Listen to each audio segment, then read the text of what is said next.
Man's disobedience. Now the serpent was more subtle than any beast of the field which the Lord God had made. And he said unto the woman, Yea, hath God said, Thou shalt not eat of every tree of the garden? And the woman said unto the serpent, We may eat of the fruit of the trees of the garden, but of the fruit of the tree which is in the midst of the garden, God hath said, Thou shalt not eat of it, neither shall ye touch it, lest ye die. And the serpent said unto the woman, Thou shalt not surely die, for God doth know that in the day that eat thereof, then your eyes shall be opened, and thou shalt be as gods, knowing good and evil.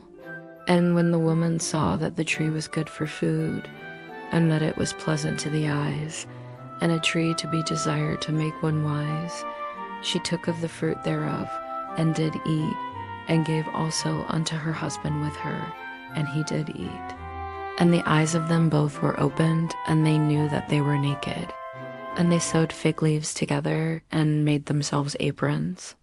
And they heard the voice of the Lord God walking in the garden in the cool of the day. And Adam and his wife hid themselves from the presence of the Lord God amongst the trees of the garden. And the Lord God called unto Adam, and said unto him, Where art thou? And he said, I heard thy voice in the garden, and I was afraid, because I was naked, and I hid myself. And he said, Who told thee that thou were naked?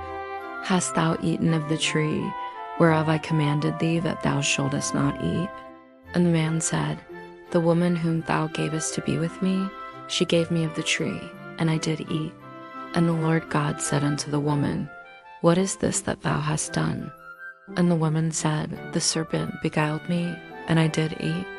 And the Lord God said unto the serpent, Because thou hast done this, thou art cursed above all cattle, and above every beast of the field. Upon thy belly shalt thou go, and dust shalt thou eat all the days of thy life. And I will put enmity between thee and the woman, and between thy seed and her seed.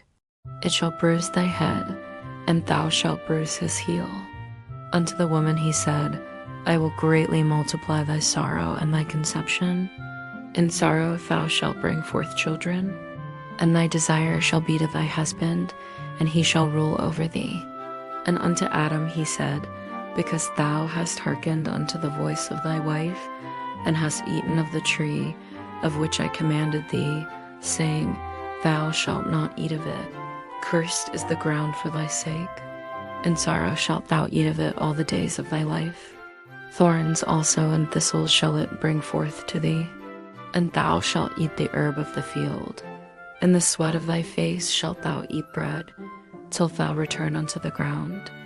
For out of it wast thou taken, for dust thou art, and unto dust shalt thou return.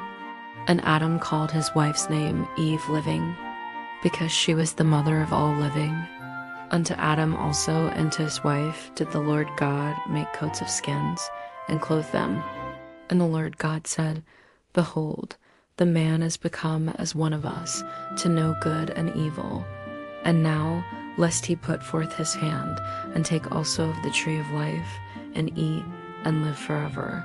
Therefore the Lord God sent him forth from the Garden of Eden, to till the ground from whence he was taken. So he drove out the man, and he placed at the east of the Garden of Eden cherubim, and a flaming sword which turned every way, to keep the way of the tree of life.